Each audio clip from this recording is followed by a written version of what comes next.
ಶ್ರೀಗುರುಭ್ಯೋ ನಮಃ. ಹರಿ ಓಂ.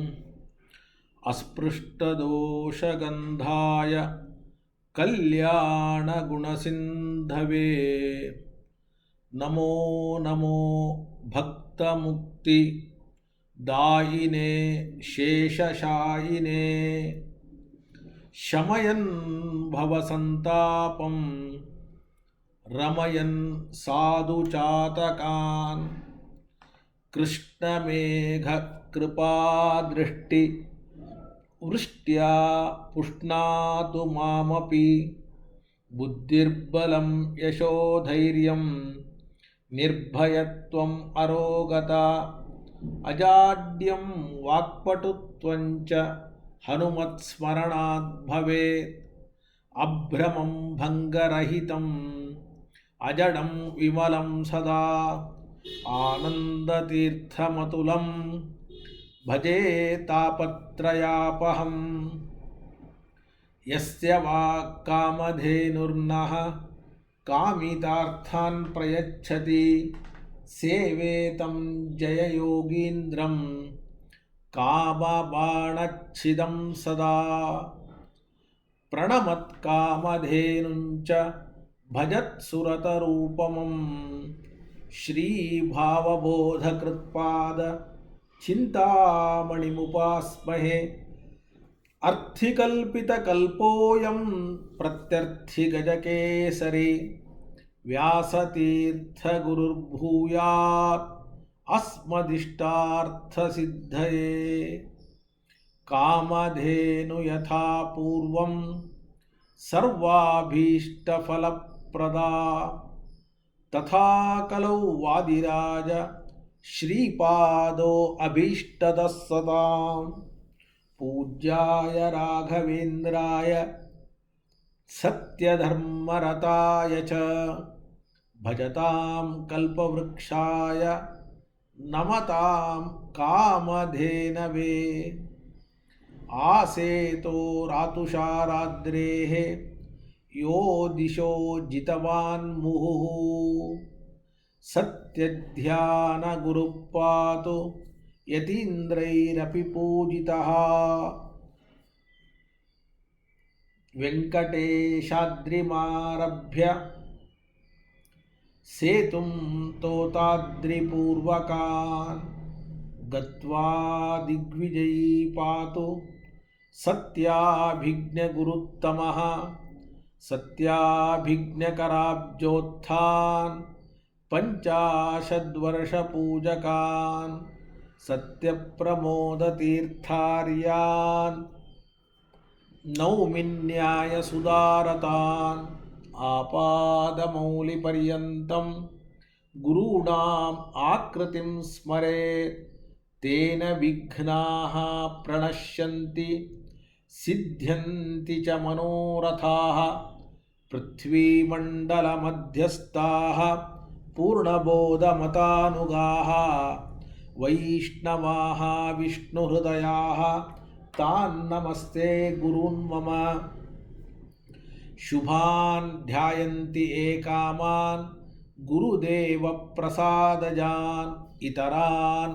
ಆತ್ಮಪಾಪೋತ್ಥಾನ್ ತೇಷಾಂ ವಿದ್ಯಾ ಫಲಿಷ್ಯತಿ ಸೃಷ್ಟಿಸ್ಥಿತ್ಯಪ್ಯಯೇಹ ನಿಯತಿದೃಶಿತಮೋ ಬಂಧಮೋಕ್ಷಾಶ್ಚ ಯಸ್ಮಾತ್ ಅಸ್ಯ ಶ್ರೀ ಬ್ರಹ್ಮರುದ್ರ ಪ್ರಭೃತಿ ಸುರನರದ್ವೀಷಶತ್ರಾತ್ಮಕಸ್ಯ ವಿಷ್ಣೋರ್ವ್ಯಸ್ತಾಸ್ತಮಸ್ತಾಃ ಸಕಲಗುಣನಿಧಿಃ ಸರ್ವದೋಷವ್ಯಪೇತಃ ಪೂರ್ಣಾನಂದೋ ವ್ಯಯೋ ಯೋ ಗುರುರಪಿ ಪರಮಃ ಚಿಂತಯೇತಂ ಮಹಾಂತಂ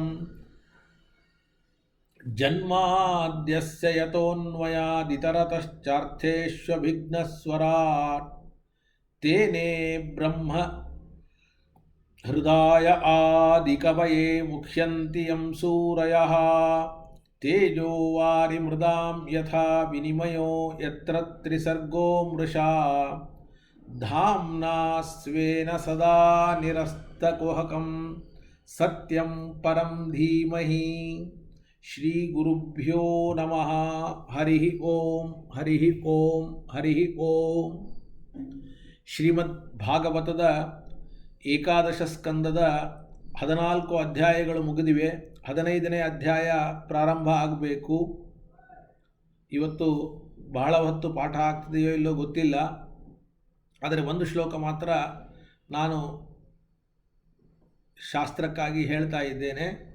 ಮತ್ತು ನಾಳೆಯ ಪಾಠ ನೋಡೋಣ. 15ನೆಯ ಅಧ್ಯಾಯ. ಆ 15ನೆಯ ಅಧ್ಯಾಯದಲ್ಲಿ 3ನೇ ಶ್ಲೋಕ, ಯೋಗಾಭ್ಯಾಸದಿಂದ ಲಭಿಸುವಂತಹ ಸಿದ್ಧಿಗಳು ಎಷ್ಟು ಅನ್ನುವುದು ಉದ್ಧವನ ಪ್ರಶ್ನೆ. ಅದಕ್ಕೆ ಕೃಷ್ಣ ಪರಮಾತ್ಮ ಉತ್ತರವನ್ನು ಕೊಡ್ತಾ ಇದ್ದಾನೆ. ಸಿದ್ಧಯೋ ಅಷ್ಟಾದಶ ಪ್ರೋಕ್ತಾಃ, ಸಿದ್ಧಯೋ ಅಷ್ಟಾದಶ ಪ್ರೋಕ್ತಾಃ ಧಾರಣಾ ಯೋಗಪಾರಗೈಃ, ಧಾರಣಾ ಯೋಗಪಾರಗೈಃ ತಾಸಾಮಷ್ಟೌ ಮತ್ಪ್ರಧಾನಾಃ, ತಾಸಾಮಷ್ಟೌ ಮತ್ಪ್ರಧಾನಾಃ ಅಷ್ಟೈವ ಗುಣಹೇತವಃ, ಅಷ್ಟೈವ ಗುಣಹೇತವಃ. ಆ ಅಧಿಷ್ಠಾನಗಳಲ್ಲಿ ನನ್ನ ಮತ್ತು ವಾಯುದೇವರ ಆ ರೂಪಗಳನ್ನು ಧ್ಯಾನ ಮಾಡಿ ಅಪರೋಕ್ಷವನ್ನು ಪಡೆದಾಗ ಆ ಸಿದ್ಧಿಗಳು ಲಭಿಸ್ತವೆ. ಇದರಲ್ಲಿ ಯಾರು ತಲ್ಲೀನರಾಗಿರ್ತಾರೆ, ಪಾರಂಗತರಾಗಿರ್ತಾರೆ, ಅಂತಹ ಯೋಗಿಗಳು, ಅವರು ಮನುಷ್ಯರು ಆಗಿರ್ಬೋದು, ದೇವತೆಗಳು ಆಗಿರ್ಬೋದು. ಮನುಷ್ಯರಾಗಿದ್ದರೆ ಮನುಷ್ಯರಲ್ಲಿ ಅನೂರ್ಮಿತ್ವ ಇವೇ ಮೊದಲಾದಂತಹ 18 ಸಿದ್ಧಿಗಳು, ಅನೂರ್ಮಿತ್ವವೇ ಮೊದಲಾದ 18, ಅನೂರ್ಮಿತ್ವ,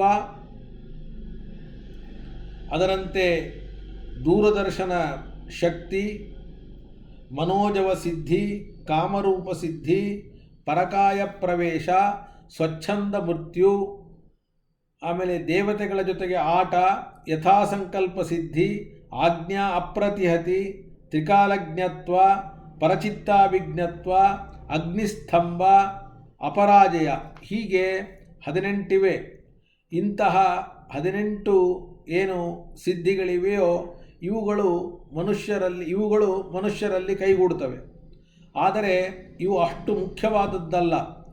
ಅವುಗಳಕ್ಕಿಂತ ದೇವತೆಗಳಲ್ಲಿರುವಂತಹ ಏನು ಅನಿಮಾ ಮಹಿಮಾ ಚೈವ ಗರಿಮಾ ಲಘಿಮಾ ತಥಾ ಪ್ರಾಪ್ತಿ ಪ್ರಾಕಾಮ್ಯ ಮೀಶತ್ವಂ ವಶಿತ್ವಂ ಚಾಷ್ಟಭೂತಯ ಅಂತ 8 ಸಿದ್ಧಿಗಳು ಹೇಳಿದ್ದಾರೆ. ಆ 8 ಸಿದ್ಧಿಗಳು ಮುಖ್ಯ. ಅವು ನನ್ನಲ್ಲಿವೆ. ದೇವರು ಹೇಳ್ತಾರೆ, ಗುಣಹೇತವಃ, ಗೌಣ ಸಿದ್ಧಿಗಳಿಗೆ ಹೇತುಗಳಾಗಿವೆ. ಮುಖ್ಯ ಸಿದ್ಧಿಗಳಲ್ಲಿರುವಲ್ಲಿ ಗೌಣ ಸಿದ್ಧಿಗಳು ತಾವಾಗೆ ಬರ್ತದೆ. ಅಂದರೆ ಮನುಷ್ಯರಲ್ಲಿದ್ದದ್ದು ದೇವತೆಗಳಲ್ಲಿ ಬರ್ತದೆ, ದೇವತೆಗಳಲ್ಲಿದ್ದದ್ದು ಮನುಷ್ಯರಲ್ಲಿ ಬರುವುದಿಲ್ಲ. ಮನುಷ್ಯರಲ್ಲಿ 18 ಇದೆ, ದೇವತೆಗಳಲ್ಲಿ 8 ಇದೆ. ದೇವತೆಗಳಲ್ಲಿ ಮನುಷ್ಯರ 18 ಬರ್ತದೆ, ಆದರೆ ದೇವತೆಗಳ 8 ಮನುಷ್ಯರಲ್ಲಿ ಬರಲಿಕ್ಕೆ ಸಾಧ್ಯ ಅಂತನ್ನತಕ್ಕಂಥದ್ದು ಇಲ್ಲ. ಇಲ್ಲಿ ಆಚಾರ್ಯರು ತಾತ್ಪರ್ಯವನ್ನು ಬರೀತಾರೆ. ಮಯ್ಯೇವ ಪ್ರಾಧಾನ್ಯೇನ ಸಂತಿ, ಈ ಎಲ್ಲ ಸಿದ್ಧಿಗಳು ಕೂಡ ನನ್ನಲ್ಲಿಯೇ ಮುಖ್ಯವಾಗಿ ಇವೆ. ಭಗವಂತ ಸರ್ವೋತ್ತಮ, ಸರ್ವತಂತ್ರ, ಸ್ವತಂತ್ರ, ಸಕಲ ಗುಣ ಪರಿಪೂರ್ಣ ಅಂತಹ ಪರಮಾತ್ಮನಲ್ಲಿ ಇವೆ ಅಂತ ಏನು ಹೇಳಬೇಕು? ಬೇರೆಯವರಲ್ಲಿ ಅವು ಔಪಚಾರಿಕವಾಗಿ ಇವೆ ಹೊರತಾಗಿ ಮುಖ್ಯವಾಗಿ ಇಲ್ಲ. ಆದ್ದರಿಂದಲೇ ಮತ್ಪ್ರಧಾನ ಅಂತ ಭಾಗವತದ ಮೂಲ ಶ್ಲೋಕದಲ್ಲಿ ಹೇಳ್ತೇವೆ. ಮತ್ಪ್ರಧಾನ ಅಂದರೆ ನನ್ನಲ್ಲಿಯೇ ಮುಖ್ಯವಾಗಿ ಇವೆ, ಬೇರೆಯವರಲ್ಲಿ ಔಪಚಾರಿಕವಾಗಿ ಇವೆ. ಇತಿ ಮತ್ಪ್ರಧಾನಾಃ ಮಯ್ಯೇವ ಪ್ರಾಧಾನ್ಯೇನ ಸಂತಿ ಅನ್ಯೇಷು ಉಪಚಾರತಃ ಇತಿ ಮತ್ಪ್ರಧಾನಾಃ. ಸರ್ವಾಧಿಕ ಅಣಿಮಾದ್ಯಾಃ ವಿಷ್ಣೋರ್ನಾನ್ಯಸ್ಯ ಕಸ್ಯಚಿತ್, ಸರ್ವಾಧಿಕ ಅಣಿಮಾದ್ಯಾಃ ವಿಷ್ಣೋರ್ನಾನ್ಯಸ್ಯ ಕಸ್ಯಚಿತ್, ಸ್ವಾಭಾವಿಕಾ ವಿರಿಂಚಸ್ಯ ಸ್ವಾಭಾವಿಕಾ ವಿರಿಂಚಸ್ಯ ತತ್ಪ್ರಸಾದಾತ್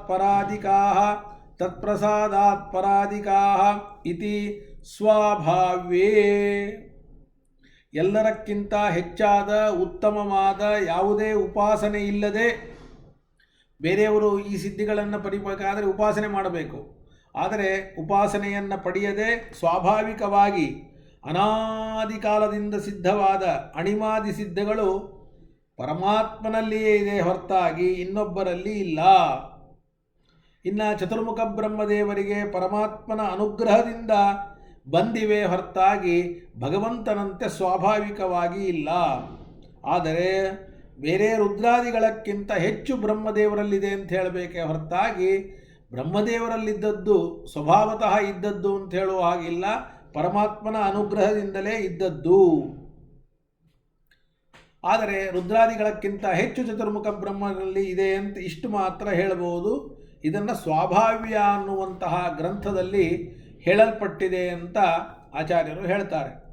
ಗುಣಭೂತಾನಾಂ ಅನ್ಯಾಸಾಮಪಿ ಸಿದ್ಧೀನಾಂ ತಾಯೇವ ಹೇತವಃ ಅಷ್ಟೈವ ಗುಣಹೇತವಃ ಅಂತಿದೆ ಮೂಲದಲ್ಲಿ. 3ನೇ ಶ್ಲೋಕ ಭಾಗವತ. ಅಷ್ಟೈವ ಗುಣಹೇತವಃ ಅಂತಿದೆ. ಅಷ್ಟೈವ ಗುಣಹೇತವಃ ಅನ್ನೋದಕ್ಕೆ ಏನರ್ಥ ಅಂತಂದರೆ, ಅಮುಖ್ಯವಾದ ಏನು 18 ಸಿದ್ಧಿಗಳಿದೆಯೇ ಆ ಸಿದ್ಧಿಗಳಿಗೂ ಮುಖ್ಯವಾದದ್ದು ಆ ಅಷ್ಟ ಸಿದ್ಧಿಗಳೇ ಹೇತುಗಳು. ಯಾಕೆ ಅಂತಂದರೆ ಅಷ್ಟಸಿದ್ಧಿಗಳಲ್ಲಿಯೇ ಈ 18 ಸಿದ್ಧಿಗಳು ಕೂಡ ಅಂತರ್ಭಾವವನ್ನು ಹೊಂದತ್ತೆ. ಅದಕ್ಕೆ 8 ಅಂತ ಹೇಳಿದರು. 8 ಅಂತಂದರೆ 18 ಇದೆಯಲ್ಲ, 8 ಅಂತ ಹೆಂಗಂದರು ಅಂತ ಕೇಳಿದರೆ ಆ 18 ಕೂಡ 8ರಲ್ಲಿ ಬರಲಿಕ್ಕೆ ಸಾಧ್ಯ, 8ರಲ್ಲಿಯೇ ಅಂತರ್ಭೂತವಾಗುತ್ತದೆ. ಆದ್ದರಿಂದ ಅವುಗಳು ಅಮುಖ್ಯ ಸಿದ್ಧಿಗಳು, 8 ಮುಖ್ಯ ಸಿದ್ಧಿಗಳು. 8 ಮುಖ್ಯ ಸಿದ್ಧಿಗಳು ಅನ್ನುವ ಅಭಿಪ್ರಾಯದಿಂದಲೇ ಏನಂತಿದ್ದಾರೆ, ಅಷ್ಟೈವ ಅಂದಿದ್ದಾರೆ. ಸ್ವತಃ ತಾಸ್ವೇವ ಅಷ್ಟಸು ಅನ್ಯಾಸಾಂ ಅಂತರ್ಭಾವಾತ್. ಇನ್ನೊಂದು ಪ್ರಮಾಣವನ್ನು ಕೊಡ್ತಾರೆ. ದೇವತೆಗಳಲ್ಲಿ ಇರುವಂತೆ ಬೇರೆಯವರಲ್ಲಿ ಅಪರಿಮಿತವಾಗಿ ಅಣಿಮಾದಿ ಅಷ್ಟಮಹಾಸಿದ್ಧಿಗಳು ಇರೋದಿಲ್ಲ. ಅದಕ್ಕೆ ಅವರಲ್ಲಿ ಅನೂರ್ಮಿತ್ವಾದಿ ಅಷ್ಟಾದಶ ಸಿದ್ಧಿಗಳನ್ನು ಹೇಳಿದ್ದಾರೆ. 8 ಬೇರೆ, 18 ಬೇರೆ. 18 ಇರುವ ಮನುಷ್ಯರಲ್ಲಿ ಈ 8 ಇರಲಿಕ್ಕೆ ಸಾಧ್ಯ ಇಲ್ಲ. ದೇವತೆಗಳಲ್ಲಿ 18 ಇದೆ, 8 ಕೂಡ ಇದೆ. ಯಾಕೆಂದರೆ ಆ 18 ಈ 8ನ್ನು ಬಿಟ್ಟಿಲ್ಲ. 8 ಇದ್ದವರಿಗೆ 18 ಇದ್ದೇ ಇರುತ್ತೆ. ದೇವೇಭ್ಯೋ ಅನ್ಯತ್ರ ದೇವಾನಾಂ ಸಿದ್ಧಯೋ ಅಷ್ಟೈವ ಸಮ್ಮತಾಃ ಇತಿ ಪ್ರಾಕಾಶ್ಯೇ. ಅಣಿಮಾ ಮಹಿಮಾ ಮೂರ್ತೇಃ ಲಘಿಮಾ ಪ್ರಾಪ್ತಿರಿಂದ್ರಿಯೈಃ ಪ್ರಾಕಾಶ್ಯಂ ಶ್ರುತದೃಷ್ಟೇಷು ಶಕ್ತೇ ಪ್ರೇರಣಮೀಶಿತಾ ಗುಣೇಶ್ವಸಂಗೋ ವಶಿತಾ ಯತ್ಕಾಮಸ್ತದವಾಪ್ಸ್ಯತಿ ಏತಾಮೇ ಸಿದ್ಧಯಃ ಸೌಮ್ಯ ಅಷ್ಟಾೌ ಔತ್ಪತ್ತಿಕಾಮತಾಃ. 4 ಮತ್ತು 5ನೆಯ ಭಾಗವತ ಶ್ಲೋಕವನ್ನು ನಾವು ನೋಡ್ತಾ ಇದ್ದೇವೆ. ಅಣಿಮ ದೇಹದ ಗುಣಗಳಿವೆಲ್ಲ, ದೇಹದ ಸಿದ್ಧಿಗಳು, ದೇಹವನ್ನು ಸಣ್ಣದಾಗಿ ಮಾಡಿಕೊಳ್ಳುವ ಶಕ್ತಿ. ಮಹಿಮ ದೊಡ್ಡದಾಗಿ ಮಾಡಿಕೊಳ್ಳುವ ಶಕ್ತಿ. ಲಘಿಮ ಹಗುರವನ್ನಾಗಿ ಮಾಡಿಕೊಳ್ಳುವ ಶಕ್ತಿ. ಪ್ರಾಪ್ತಿ ತನ್ನ ಶರೀರದಲ್ಲೇ ಇದ್ದು ದೂರದಲ್ಲಿರುವ ವಿಷಯವನ್ನು ಕೂಡ ಬೇರೆಯವರ ಇಂದ್ರಿಯಗಳಿಂದ ಗ್ರಹಿಸುವಂತಹ ಸಾಮರ್ಥ್ಯ. ಪ್ರಾಕಾಶ್ಯ ಕೇಳಿದ ನೋಡಿದ ಎಲ್ಲ ಶಾಸ್ತ್ರಗಳ ವೇದಗಳ ಅರ್ಥಗಳ ವಿಷಯದಲ್ಲಿ ಅಧ್ಯಯನ ಇಲ್ಲದೆ ಬರೋದು. ಇದು ನೋಡಿ ಎಂಥ ಸಿದ್ಧಿ. ಅಧ್ಯಯನವಿಲ್ಲದೇನೆ ಕೇಳಿದ ನೋಡಿದ ಎಲ್ಲ ವೇದಾರ್ಥಗಳ ವಿಷಯದಲ್ಲಿ ಜ್ಞಾನ ಬರೋದು. ಅದರಂತೆ ಈಶಿತ್ವ, ತಾನು ಹೇಳಿದ್ದನ್ನು ಎಲ್ಲರೂ ಮಾಡುವಂತೆ ಅದರಲ್ಲಿ ಶಕ್ತಿಯನ್ನು ಪ್ರೇರಿಸುವ ಮೊದಲಿಗಿಂತ ಹೆಚ್ಚು ಸಾಮರ್ಥ್ಯವುಳ್ಳವರು. ವಶಿತ್ವ, ವಶಿತ್ವ ಅಂದರೆ ವಿಷಯಗಳನ್ನು ಭೋಗ ಮಾಡುವಾಗಲೇ ಅವುಗಳಲ್ಲಿ ಅನಾಸಕ್ತಿಯಿಂದ ಇರುವ ಸಾಮರ್ಥ್ಯ. ಯಾವುದು ಬೇಡ ಅಂದರೆ ಬಿಟ್ಟುಬಿಡು, ನಮಗೆ ಬೇಡ ಅಂದರೆ ಬಿಡ್ಲಿಕ್ಕೆ ಸಾಧ್ಯ ಇಲ್ಲ. ಪ್ರಾಕಾಮ್ಯ, ಆ ಸುಖ ಕಾರಣವಾದ ವಸ್ತುವಿಲ್ಲದೇನೆ ಆ ಸುಖವನ್ನು ಹೊಂದೋದು. ಈಗ ಮಾವಿನ ಹಣ್ಣಿಲ್ಲ, ಆದರೆ ಮಾವಿನ ಹಣ್ಣನ್ನು ತಿಂದರೆ ಏನು ಸುಖ ಆಗಬೇಕೋ ಆ ಸುಖ, ಅಥವಾ ಇನ್ಯಾವ್ಯಾವುದೋ ನಮಗೆ ತಿನ್ನಬೇಕು ಅಂತ ಅಪೇಕ್ಷೆ ಇದೆ, ಅಂತಹ ಯಾವ ಪದಾರ್ಥಗಳು ಕೂಡ ನಮ್ಮ ಸನಿಹದಲ್ಲಿ ಇಲ್ಲ. ಅಂತಹ ಪದಾರ್ಥಗಳು ಇಲ್ಲದೇ ಇದ್ದರೂ ಆ ಪದಾರ್ಥಗಳಿಂದ ಆಗತಕ್ಕಂತಹ ಸುಖವನ್ನು, ಪದಾರ್ಥಗಳಿಲ್ಲದೆ ಪದಾರ್ಥಗಳಿಂದ ಆಗುವ ಸುಖವನ್ನು ಪಡೆಯುವಂತಹದ್ದು. ಹೀಗೆ 8 ಮಹಾಯೋಗ ಸಿದ್ಧಿಗಳು ನನ್ನಲ್ಲಿ ಸ್ವಾಭಾವಿಕವಾಗಿವೆ, ಯೋಗಾಭ್ಯಾಸದ ಬಲದಿಂದ ಬಂದದ್ದಲ್ಲ ಅಂತ ಕೃಷ್ಣ ಪರಮಾತ್ಮ ಹೇಳ್ತಾನೆ. ಅಣಿಮಾ ಮಹಿಮಾ ಮೂರ್ತೆ ಲಘಿಮಾ ಪ್ರಾಪ್ತಿರಿಂದ್ರಿಯೈ ಪ್ರಾಕಾಶ್ಯಂ ಶ್ರುತದೃಷ್ಟ್ರೇಷು ಶಕ್ತೆ ಪ್ರೇರಣಮೀಶಿತಾ ಶರೀರ ಪ್ರೇರಣಮೇವ ಈಶಿತೃತ್ವಂ. ಇಲ್ಲಿ ಶಕ್ತಿ ಪ್ರೇರಣಮೀಶಿತ ಅಂದರೆ ಶಕ್ತಿ ಪ್ರೇರಣೆ, ಇದು ಒಂದು ಸಿದ್ಧಿ. ಈಶಿತ ಇನ್ನೊಂದಲ್ಲ, ಅದು ಇದರೊಳಗೆ ಸೇರ್ತದೆ. ಶಕ್ತಿ ಪ್ರೇರಣೆಯೇ ಈಶಿತ. ಅದರಂತೆ ಗುಣೇಶ್ವಸಂಗೋ ವಶಿತ ಅಂತಂದರೂ ಕೂಡ ವಿಷಯದಲ್ಲಿ ಅನಾಸಕ್ತಿಯೇ ವಶಿತ ಅನ್ನುವಂತಹ ಸಿದ್ಧಿ.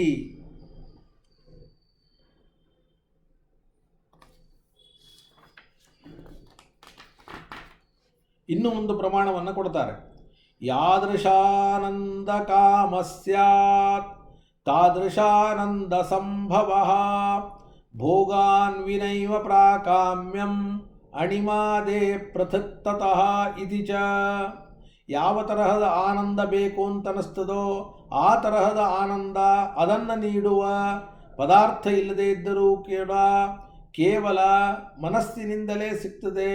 ಇದಕ್ಕೆ ಪ್ರಾಕಾಮ್ಯ ಸಿದ್ಧಿ ಅಂತ ಕರೀತಾರೆ. ಅದರಿಂದ ಅಣಿಮಾದಿಗಳಕ್ಕಿಂತ ಬೇರೆಯೇ ಹೀಗೆ ಹೇಳದೆ ಅದೊಂದು ಪ್ರಾಕಾಮ್ಯ ಸಿದ್ಧಿ ಅಂತ ಹೇಳಿದರೆ, ಅದಕ್ಕೆ ಭೋಗಾನ್ವಿನೈವ ಪ್ರಾಕಾಮ್ಯಂ ಅಣಿಮಾದೇ ಪ್ರದಕ್ತತಃ. ಇನ್ನು 18 ಸಿದ್ಧಿಗಳು, ಇಷ್ಟೊತ್ತಿನವರೆಗೂ ಕೂಡ 8 ಸಿದ್ಧಿಗಳು ಯಾವುದು ಅಂತ ಕೇಳಿದ್ವಿ. ಇನ್ನು 18 ಸಿದ್ಧಿಗಳು ಯಾವುದು ಅನ್ನೋದನ್ನು ಇನ್ನು ಮುಂದೆ ಹೇಳ್ತಾ ಇದ್ದಾರೆ.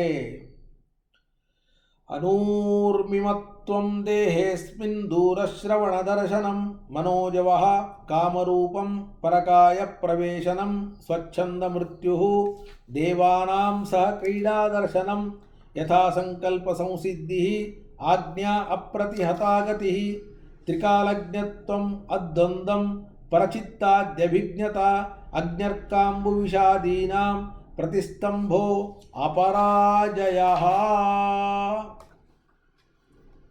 ಈಗಾಗಲೇ ಸಾಮಾನ್ಯವಾಗಿ ಇದನ್ನು ತಿಳಿದಿದ್ದೇವೆ, ಆದರೆ ಮತ್ತೊಮ್ಮೆ ನಾವು ತಿಳಿಬಹುದು. ಮೊದಲನೇದಾಗಿ ಅನುರ್ಮಿಮತ್ವ. ಅನುರ್ಮಿಮತ್ವ ಅಂದರೆ ಏನು ಅಂತ ಕೇಳಿದರೆ, ಮನುಷ್ಯರಿಗೆ ಸಹಜವಾಗಿ ಬಾಯಾರಿಕೆ, ನೀರಡಿಕೆ, ಅಂದರೆ ನೀರಡಿಕೆ ಅಂದರೂ ಒಂದೇ, ಬಾಯಾರಿಕೆ, ಹಸಿವು ಇವೇ ಮೊದಲಾದ ದುಃಖ ಇದೆ. ಅದರಂತೆ ಜನನ ಮರಣ ಇವೆಲ್ಲವೂ ಕೂಡ ಇದೆ. ಅಸ್ತಿ, ಜಾಯತೆ, ವರ್ಧತೆ, ಪರಿಣಮತೆ, ಅಪಕ್ಷೀಯತೆ, ನಶ್ಯತಿ ಅಂತ 6 ತರಹದ ಊರ್ಮಿಗಳು. ಊರ್ಮಿ ಅಂದರೆ ಅಲೆ, ಒಂದಾದಮೇಲೆ ಒಂದು. ಮೊದಲು ಅಸ್ಥಿ, ಆಮೇಲೆ ಜಾಯತೆ, ಆಮೇಲೆ ವರ್ಧತೆ, ಆಮೇಲೆ ಪರಿಣಮತೆ, ಅಪಕ್ಷೀಯತೆ, ನಶ್ಯತಿ ಅಂತ ಒಂದೊಂದು ಮೇಲೆಂದು ಬರುವಂತಹ ಈ ಜನನ ಮರಣ ದುಃಖ ಮತ್ತು ಹಸಿವು, ಬಾಯಾರಿಕೆ ಇವೇ ಮೊದಲಾದ ದುಃಖ ಮನುಷ್ಯರಿಗೆ ಇರುವುದು ಸಹಜ. ಅವುಗಳನ್ನು ನಾವು ಈ ಶರೀರದಲ್ಲಿ ಇಲ್ಲದಂತೆ ಮಾಡಿಕೊಳ್ಳೋದೇ ಅನೂರ್ಮಿಮತ್ವ. ಎರಡನೇದಾಗಿ ದೂರಶ್ರವಣ. 1000 ಯೋಜನ ದೂರದಿಂದಲೂ ಕೂಡ ಶಬ್ದವನ್ನು, ಇವತ್ತು ಸಾವಿರಾರು ಮೈಲಿಗಳಿಂದ ನಾವು ಶಬ್ದವನ್ನು ಗ್ರಹಣ ಮಾಡ್ತೇವೆ, ಆದರೆ ಮೊಬೈಲ್ ಸಹಾಯದಿಂದ ಮಾಡ್ತೇವೆ. ಮೊಬೈಲ್ ಇಲ್ಲದೇನೆ, ಇಂಟರ್ನೆಟ್ ಇಲ್ಲದೇನೆ ಇನ್ಯಾವ ವಿದ್ಯುನ್ ಮಾಧ್ಯಮ ಇಲ್ಲದೇನೆ ಕೇವಲ ಸಿದ್ಧಿಯ ಬಲದಿಂದ ಸಾವಿರಾರು ಮೈಲು ದೂರದಿಂದಲೂ ಏನು ಶಬ್ದ ಇದೆ ಆ ಶಬ್ದವನ್ನು ಸ್ವೀಕಾರ ಮಾಡಬಹುದು, ಶ್ರವಣ ಮಾಡಬಹುದು. ಇನ್ನು ದೂರದರ್ಶನ ಅಂದರೆ ಟಿ ವಿ ಅಂತ ತಿಳ್ಕೊಂಡಿದ್ದೇವೆ ನೋಡಿ. ಇವತ್ತು ಟಿ ವಿಗೆ ದೂರದರ್ಶನ ನಾವು ಕರೀತಾ ಇದ್ದೇವೆ. ಆದರೆ ದೂರದರ್ಶನ ಅಂತನ್ನುವಂತಹ ಸಿದ್ಧಿ ಅದು ಪೂರ್ವದಿಂದಲೂ ಕೂಡ ಇದ್ದದ್ದು, ಶಾಸ್ತ್ರದಿಂದ ಸಿದ್ಧವಾದದ್ದು. ಸಾವಿರಾರು ಯೋಜನ ದೂರದಲ್ಲಿರ್ತಕ್ಕಂತಹ ವಸ್ತುವನ್ನು ಕಣ್ಣಿನಿಂದ ಕಾಣೋದು. ಮನೋಜವ ಅಂದರೆ ಮನೋವೇಗದಿಂದ ನಾವು ಅದು ಹೋದಲ್ಲಿಗೆ ಸಂಚಾರ ಮಾಡುವ ಶಕ್ತಿ. ಕಾಮರೂಪ ಅಂದರೆ ಬಯಸಿದಂತೆ ಪಶು ಪಕ್ಷಾದಿಗಳ ರೂಪವನ್ನು ಧರಿಸೋದು. ಹಸು ಆಗಬೇಕು ಅಂದರೆ ಹಸು, ಗಿಣಿ ಆಗಬೇಕಂದ್ರೆ ಗಿಣಿ, ಹುಲಿ ಆಗಬೇಕು ಅಂದರೆ ಹುಲಿ. ಇನ್ನು ಪರಕಾಯ ಪ್ರವೇಶ, ತನ್ನ ಶರೀರವನ್ನು ಒಂದು ಕಡೆ ಇಟ್ಟು ಇನ್ನೊಬ್ಬರ ಶರೀರವನ್ನು ತಾನು ಪ್ರವೇಶ ಮಾಡೋದು. ಸ್ವಚ್ಛಂದ ಮೃತ್ಯು, ಇನ್ನೂ ತನಗೆ ಯಾವಾಗ ಬೇಕೋ ಆಗ ಮರಣ. ಭೀಷ್ಮಾಚಾರ್ಯರು ಉತ್ತರಾಯಣದಲ್ಲಿ ನನಗೆ ಮರಣ ಆಗಬೇಕು ಅಂತ ಅವರ ಮರಣ ಸಮೀಪಿಸಿದ್ದರೂ ಕೂಡ ಅವರು ಉತ್ತರಾಯಣದವರೆಗೂ ಕೂಡ ಒಂದು ವಿಶೇಷವಾದಂತಹ ಭಗವಂತನ ಪ್ರಾರ್ಥನೆಯಿಂದ ಮೃತ್ಯುವನ್ನು ಮುಂದೂಡಿದವರು. ನಾಳೆ ಏಕಾದಶಿ ಉತ್ತರಾದಿ ಮಠದ ಪರಂಪರೆಯಲ್ಲಿ ಬಂದ ಮಹಾನುಭಾವರಾದ ಶ್ರೀ 1008 ಶ್ರೀ ಸತ್ಯನಾಥ ತೀರ್ಥ ಶ್ರೀಪಾದಂಗಳವರು. ಸತ್ಯನಾಥ ತೀರ್ಥ ಸ್ವಾಮಿ ಶ್ರೀಪಾದರು ರಾಜಗುರುಭ್ಯೋ ನಮಃ. ಅಂತಹ ಸತ್ಯನಾಥ ತೀರ್ಥ ಶ್ರೀಪಾದಂಗಳವರ ಒಂದು ಆರಾಧನೆ, ಮಧ್ಯಾರಾಧನೆ, ಅವರ ಸ್ಮರಣೆಯನ್ನು ಇವತ್ತೇ ಮಾಡೋಣ. ಆ ಸತ್ಯನಾಥ ತೀರ್ಥ ಶ್ರೀಪಾದಂಗಳವರು ಕೂಡ ತನ್ನ ತಪಸ್ಸಿದ್ಧಿಯಿಂದ ಅವರು ಅನೇಕ ಸಿದ್ಧಿಗಳನ್ನು ಪಡೆದಿದ್ದರು. ತಪಸ್ಸಿನಿಂದ, ಅವರ ಅನುಷ್ಠಾನದಿಂದ. ಅದರಲ್ಲಿ ನಾವೀಗ ಹೇಳಬೇಕಾದಂತಹದ್ದು ಸ್ವಚ್ಛಂದ ಮೃತ್ಯುತ್ವ. ಆ ಸ್ವಚ್ಛಂದ ಮೃತ್ಯುತ್ವ ಸಿದ್ಧಿ ಅನ್ನೋದು ನಮ್ಮ ಸತ್ಯನಾಥ ತೀರ್ಥರಿಗೆ ಇತ್ತು ಅಂತ ಅವರ ಇತಿಹಾಸದಿಂದ ಗೊತ್ತಾಗ್ತದೆ. ಮಾರ್ಗಶಿರ ಶುದ್ಧ ಪಂಚಮಿ ಅಂದರೆ ನಿನ್ನೆ, ಇವತ್ತು ಷಷ್ಠಿ, ನಿನ್ನೆ ಮಾರ್ಗಶಿರ ಶುದ್ಧ ಪಂಚಮಿ. ಮಾರ್ಗಶಿರ ಶುದ್ಧ ಪಂಚಮಿಯ ದಿವಸವೇ ಅವರಿಗೆ ಕರೆ ಬಂತು, ನೀವು ಬನ್ನಿ, ನಿಮ್ಮ ಕೆಲಸ ಮುಗಿತು, ಇನ್ನು ಬನ್ನಿ ನಮ್ಮ ಲೋಕಕ್ಕೆ ಅಂತ ಕರೆ ಬಂತು. ಆದರೆ ಸತ್ಯನಾಥರು ಒಂದು ನಿಮಿಷ ವಿಚಾರ ಮಾಡಿದರು. ನಾನು ಇವತ್ತು ಪ್ರಯಾಣ ಮಾಡಿಬಿಟ್ರೆ ಇನ್ನು ಮುಂದೆ ದಶಮಿ ನಮ್ಮ ಗುರುಗಳಾದಂತಹ ಸತ್ಯನಿಧಿ ತೀರ್ಥ ಶ್ರೀಪಾದಂಗಳವರ ಆರಾಧನೆ. ಮಠದಲ್ಲಿ ಮಹಾಸಮಾರಾಧನೆಗೆ ಎಲ್ಲ ಸಿದ್ಧತೆ ನಡೆದಿದೆ. ನಾಳೆಯೇ ಮಹಾಸಮಾರಾಧನೆ ಶುರುವಾಗಬೇಕು. ಆದರೆ ಶಿಷ್ಯರಾದಂತಹ ಸತ್ಯನಾಥ ತೀರ್ಥರಿಗೆ ಕರೆ ಬಂದುಬಿಟ್ಟಿದೆ. ಅವರಂತಾರೆ, ನಮ್ಮ ಗುರುಗಳ ಮಹಾಸಮಾರಾಧನೆಗೆ ಎಲ್ಲ ಸಿದ್ಧತೆಯನ್ನು ಮಾಡಿಕೊಂಡಿದ್ದೇನೆ, ಅಕಸ್ಮಾತ್ ನಾನು ಬಂದುಬಿಟ್ರೆ ಎಲ್ಲ ಶಿಷ್ಯರು ನಮ್ಮ ಗುರುಗಳ ಆರಾಧನೆಯನ್ನು ಮಾಡೋದನ್ನು ಬಿಟ್ಟು ನನ್ನ ಆರಾಧನೆಯನ್ನು ಮಾಡ್ತಾರೆ. ಸರದಾ ಆಗೋದು ಬೇಡ, ಭಗವಂತ ನನ್ನ ಗುರುಗಳ ಆರಾಧನೆ ಮುಗಿದ 2ನೇ ದಿವಸವೇ ಬರ್ತೇನೆ ಅಂತ ದೇವರಲ್ಲಿ ಪ್ರಾರ್ಥನೆ ಮಾಡಿದರೆ ಸತ್ಯನಾಥ ತೀರ್ಥರು ತಮ್ಮ ಗುರುಗಳ ಆರಾಧನೆಗಾಗಿ ತಮ್ಮ ಮೃತ್ಯುವನ್ನು ಮುಂದೂಡಿದ ಮಹಾನುಭಾವರು. ಸ್ವಚ್ಛಂದ ಮೃತ್ಯುತ್ವ ನೋಡಿ, ಅಂತಹ ಸ್ವಚ್ಛಂದ ಮೃತ್ಯುತ್ವ ವರವನ್ನು ಪಡೆದಂತಹ ಮಹಾನುಭಾವರು ನಮಗೆ ಪ್ರತ್ಯಕ್ಷವಾಗಿ ಸತ್ಯನಾಥ ತೀರ್ಥರು ಸಿಗ್ತಾರೆ.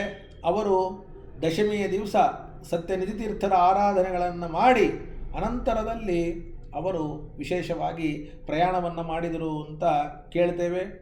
ಅದರಂತೆ ತತ್ವಾಭಿಮಾನಿ ದೇವತೆಗಳ ಜೊತೆಗೆ ವಿಹಾರವನ್ನು ಮಾಡೋದು 8ನೇದ್ದು. 9ನೇದ್ದು ತನ್ನ ಇಚ್ಛೆಯಂತೆ ತನಗೇನು ಬೇಕೋ ಅದನ್ನು ಪಡೆಯೋದು. 10ನೇದ್ದು ತನ್ನ ಆಜ್ಞೆಗೆ ಯಾವತ್ತೂ ತಡೆ ಇಲ್ಲ. ಭೂಮಿ ಇರುವ ಎಲ್ಲ ಪ್ರಾಣಿಗಳನ್ನು ತಾನು ಹೇಳಿದಂತೆ ಕೇಳಿದಂತೆ ಮಾಡ್ಕೋಬೋದು. ಇಂದ ತ್ರಿಕಾಲ ಜ್ಞಾನ 11. 12ನೇದ್ದು ಬೇರೆ ಶರೀರದಲ್ಲಿ ಸೇರದೇನೆ ಅವರ ಮನಸ್ಸಿನಲ್ಲಿರೋದನ್ನು ತಿಳ್ಕೊಳ್ಳೋದು. 13 ಅಗ್ನಿಯನ್ನು ಸ್ತಂಭನೆ ಮಾಡೋದು. 14 ಅರ್ಕವನ್ನು ಸ್ತಂಭನೆ ಮಾಡೋದು. 15 ಜಲವನ್ನು ಸ್ತಂಭನೆ ಮಾಡೋದು. 16 ವಿಷವನ್ನು ಸ್ತಂಭನೆ ಮಾಡೋದು. 17 ಶಾರ್ದೂಲ ಅಂದರೆ ಪ್ರಾಣಿಗಳನ್ನು ಸ್ತಂಭನೆ ಮಾಡೋದು. ಹೀಗೆ ಅಗ್ನಿ, ಸೂರ್ಯ, ಜಲ, ವಿಷ, ಶಾಪ, ಬ್ರಹ್ಮಾಸ್ತ್ರ, ಅದನ್ನು ಬಿಟ್ಟು ಬೇರೆ ಅಸ್ತ್ರಗಳಿಂದ ತನಗೆ ಏನೂ ಕೂಡ ವಿಕಾರ ಆಗದೇ ಇದ್ದಂತೆ ತಡೆದುಕೊಳ್ಳೋದು. ಕೊನೆಯಲ್ಲಿ 18 ಮನುಷ್ಯರು ಯಾರಿಂದಲೂ ಕೂಡ ಸೋಲು ಇಲ್ಲದೇ ಇರುವಂತಹದ್ದು. ಹೀಗೆ ಇವುಗಳನ್ನು ನಾವು ಅಷ್ಟಾದಶ ಸಿದ್ಧಿ ಅಂತ ಕರಿತೇವೆ. ಇಂತಹ ಅಷ್ಟಾದಶ ಸಿದ್ಧಿಗಳು ಮನುಷ್ಯನಲ್ಲಿ ಇರುವಂಥವು ಅನ್ನುವಂತಹ ಮಾತನ್ನು ಹೇಳ್ತಾರೆ. ಇದಕ್ಕೆ ಸಂಬಂಧಪಟ್ಟಂತಹ ಏನು ಒಂದು ತಾತ್ಪರ್ಯ ಇದೆ, ಆ ತಾತ್ಪರ್ಯವನ್ನು ತಿಳಿಯೋಣ. ಸ್ವಲ್ಪ ನನಗೆ ಊರಿಗೆ ಹೋಗುವ ಪ್ರಸಂಗ ಇದೆ, ಅದಕ್ಕೆ ಮತ್ತೆ ನಾಳೆ ಪ್ರಯತ್ನ ಮಾಡ್ತೀನಿ ಪಾಠ ಮಾಡಲಿಕ್ಕೆ. ಸೋಮವಾರದಿಂದ ಸಾಯಂಕಾಲ ಶ್ರೀಮನ್ಯಾಯ ಸುಧಾ ಪಾಠ ಮಠದಲ್ಲಿ ಪ್ರಾರಂಭ ಆಗ್ತದೆ.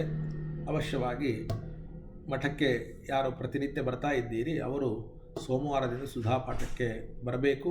ನಾಳೆ ಹೇಳಲಿಕ್ಕೆ ಪ್ರಯತ್ನವನ್ನು ಮಾಡ್ತೇನೆ. ಸಮರ್ಪ್ಯ ಕೃತ್ಯಾನಿ ಕೃತೀಕೃತಾನಿ ವ್ಯಾಸಾಯ ಭೂಮ್ನೆ ಸುಕೃತಾನಿ ತಾವತ ಕರಿಷ್ಯಮಾಣಾನಿ ಚ ತಸ್ಯ ಪೂಜಾಂ ಸಂಕಲ್ಪಯಾಮಾಸ ಸಶುದ್ಧಬುದ್ಧಿ ಬ್ರಹ್ಮಾರ್ಪಣಂ ಬ್ರಹ್ಮಹವಿ ಬ್ರಹ್ಮಾಗ್ನೌ ಬ್ರಹ್ಮಣಾಹುತಂ ಬ್ರಹ್ಮೈವ ತೇನ ಗಂತವ್ಯಂ ಬ್ರಹ್ಮಕರ್ಮ ಸಮಾಧಿನ ನಾಹಂ ಕರ್ತ ಹರಿಕರ್ತ ತತ್ಪೂಜಾ ಕರ್ಮ ಚಾಖಿಲಂ ತಥಾಪಿ ಮತ್ಕೃತಾ ಪೂಜಾ ತತ್ಪ್ರಸಾದೇನ ನಾನ್ಯಥಾ ತತ್ಪದುಕ್ತಿಸ್ತತ್ಫಲಂ ಮಖ್ಯಂ ತತ್ಪ್ರಸಾದ ಪುನಃ ಪುನಃ ಕರ್ಮನ್ಯಾಸೋ ಹರಾವೇವಂ ವಿಷ್ಣೋಸ್ತೃಪ್ತಿಕರಃ ಸದಾ.